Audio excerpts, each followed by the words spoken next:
Hello everybody, this is Manine and welcome to Manine's Nail Station from the Nail Artist Academy. We are on Module 5 and well done if you've come this far. So today we are going to look at how to design your enhancement. So strength and flexibility equals toughness. So if you've got the strength and the flexibility, you will have a strong nail. All right, so let's look at the design elements. Okay, front form. Outline or shape when looking straight down the nail.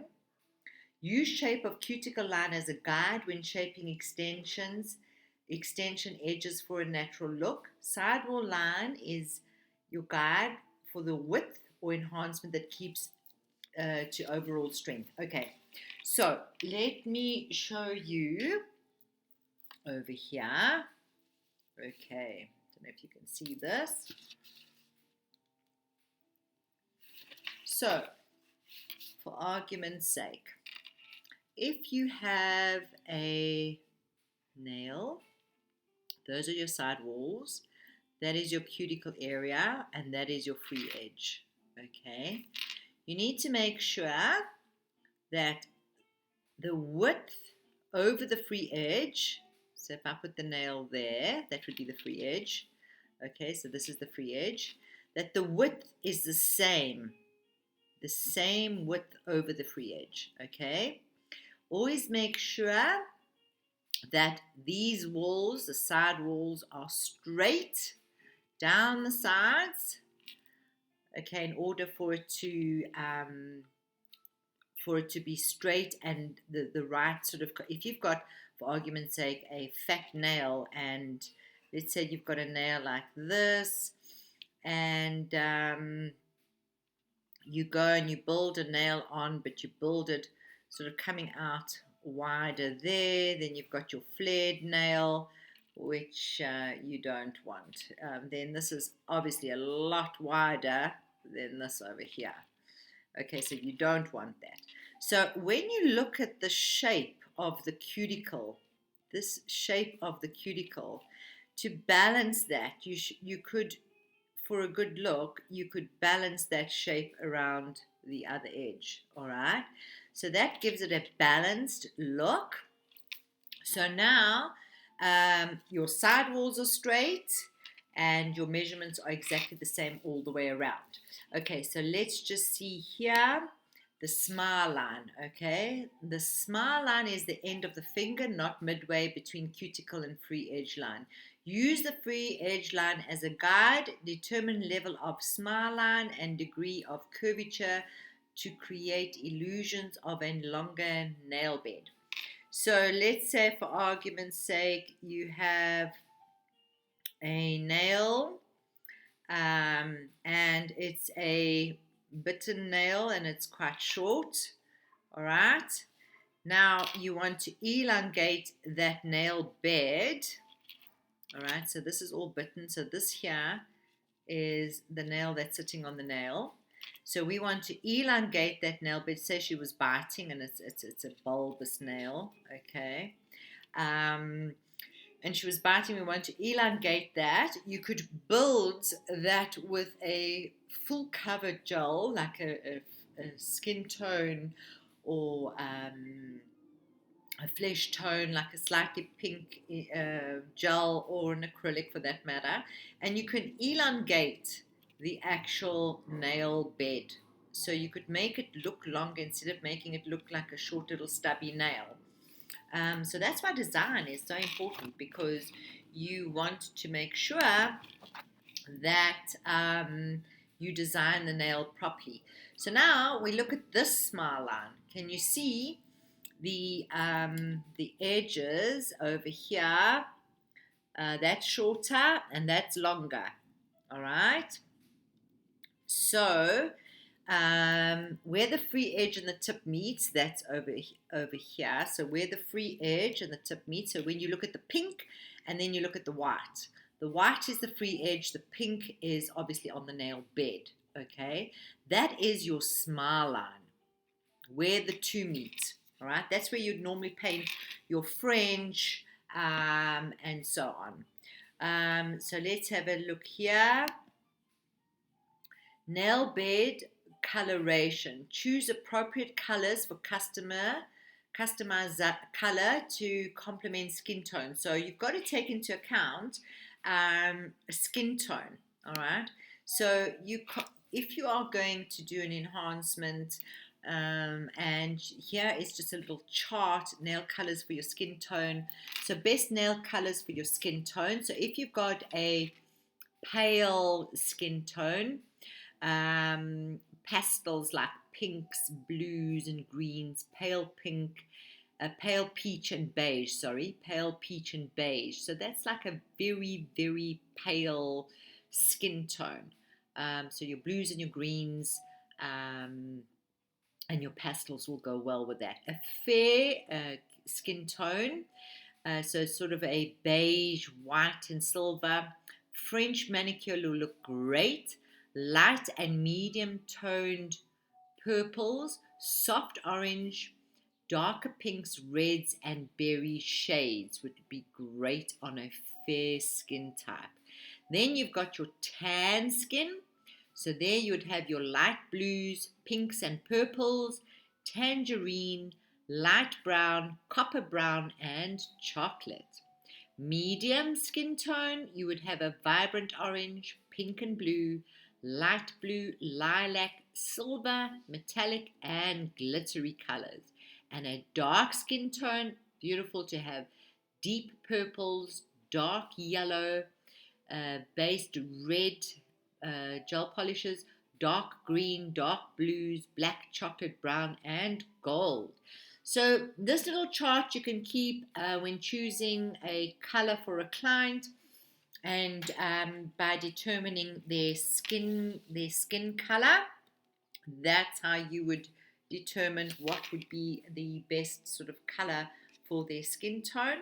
All right, so if we look here, now we're looking at the nail from the side view. Okay, if you can see the picture. So here you got your cuticle line. All right, this here is your upper arch, your apex. So this here is your apex. I don't know if you can see, the apex is the higher part, the thickest part of the nail. Okay, here you've got your free edge where the pink and the white meet. That is your free edge and your extension edge.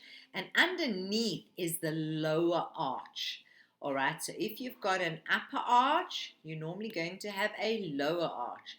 If there's debris and things here and you haven't got a straight line, your lower arch is not in line, and aesthetically it's not going to be very pleasing. All right, so now let's look. Side view and lower arch. All elements should work in sync. So it's the same as, and you've probably heard it before, if you take an egg and you hold the egg from the top to the bottom, because it's got a apex, if you try to squeeze it, it is much harder to break than if you turn the egg to the side where there's no apex and squish it, it will break. So the apex is very, very important in creating a strong nail enhancement. Without an apex, if you've got a flat nail, there is nothing that is supporting that nail. There's no strength in that nail at all, and it's much easier to break. So it's very, very important to learn how to place your arch. All right. The thickness and the thinnest can exist on the same nail. So you've got the thickness in the middle, and your free edge will then be the thinner. So you're not going to keep the free edge thick. It's not going to look natural. The upper arch placement at the stress area midway between the free edge and the nail bed is where you would place your apex. Another way of looking at that is if I show you here on my nail, let me see if I can show you. If I press, I don't know if you can see it in the camera, it goes white over here. That is where my stress area is. Let's see if there's another one that you can see. Can you see the whiteness? That is your stress area. So let's press again. You can see the whiteness. That is where your stress area would go. So if you're not sure where the stress area would go, it's in between your free edge and your cuticle, so in the middle of the nail. Okay, the lower arches must come straight out of the free edge. The lower arch is natural, gentle extension from the free edge, creates durability and beauty, aesthetically, as I said. The lateral walls and the extension edge tapered thin to create flexibility. Examine your enhancement under desk lamp to determine flat spots, proper arch placements, and smoothness and shape. So when you are doing your nail and you're buffing the nail, make sure that it's smooth all the way around, that you don't have highs and lows and divots and things like that. You want to make sure that the nail is going to be strong. So that's very, very important. So here, another term used in nail technology is looking down the barrel. So looking down the barrel of the nail. So you would look down the barrel of the nail, and as you can see here, the concave part of down the barrel, the product should be the same thickness all the way around, and you don't want anything bumpy, and you don't want one side thicker than the other side. So when you are filing your nails, look down the barrel, make sure that you have your product is the same thickness all the way around your barrel. All right, that then gives it the strength and the natural C curve, which is beautiful as well to have that. Thin extension over the edge for coverage and for strength and flexibility. Okay, let's look at this. Proper design encompasses 3 stages of enhancement creation: tip application or form fitting, product application, finishing. So it's very important how you apply your tip and your product, and then of course your finishing off, which we will show you in demonstrations. All right, a good design. To achieve a good design on a nail enhancement that complements the hands, you need a natural balance of the product that you're building to the hands and the fingers, as well as matching the skin tone and a person's lifestyle. So you're not going to go and put very long square nails on someone that plays soccer, for argument's sake. Okay, the apex. The apex is positioned over the stress area, located midway between the cuticle line and the extension edge.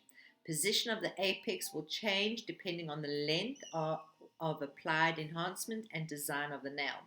So the longer the nail, the stress area then moves so that it's balancing over the free edge, the amount that's over the free edge. So your upper arch, the highest part of the apex is your upper arch, where product is applied the thickest, then tapered down thin to the cuticle and then down over the free edge. Proper application of upper arch at apex ensures a beautiful line and enhanced strength of the nail. The lower arch, okay, so that's underneath. The lower arch should be parallel to the upper arch without appearance of product overhanging. Lower arch extensions of the natural sidewall. Tapered thin to the cuticle sidewalls, and extension will give enhanced flexibility. Look down the barrel of the nail as you apply the finished nail. All right, your C curve. Look down the barrel to see your C curve. The extension line should be thin and even from side to side. All right, the length of the nail. Okay, so it's very important, and let me show you in an example here. So let's say you have got your nail here. This is the natural nail. So the length of this natural nail is, to make it balanced, would have to be the same width as this, okay, if you want the longest you want to go. So the longest you want to go is the same length as the natural nail. So that the minute it grows out, it's going to be top heavy and it's not going to last as long. So always take it slightly shorter. So always look at the amount of white, all right, to the amount of pink. So if the pink is larger than the white, it's going to be a stronger nail. It's just logical. So never make this free edge longer than the size of your nail bed. All right? That is one way to ensure that you've got a strong, good nail. Okay, so let's carry on. If nails repeatedly break or crack at the free edge, it could be a reflection that the length of the nail is too long for the client and the apex is misplaced. So remember, as the nail grows out, the apex then moves and grows along with the nail. So that's why you need regular maintenance to reapply the apex so that you have maximum strength in your nail. Shorter nail beds and shorter nail enhancements, you would need a very small apex. You wouldn't need such a high apex for a very short nail bed. Um, so keep nail extensions lengths shorter than your natural nail bed, as I explained just now. All right, and that is the end of Module 5. Gosh, guys, you're doing so well. It is now going to get more and more interesting because we are getting all the introduction out the way. And our next module will be demonstrations of nail preps and nail tip application. So don't forget to watch that one, as you will learn a lot on that module. Very exciting module. Module 6. I look forward to seeing you there soon. Bye for now.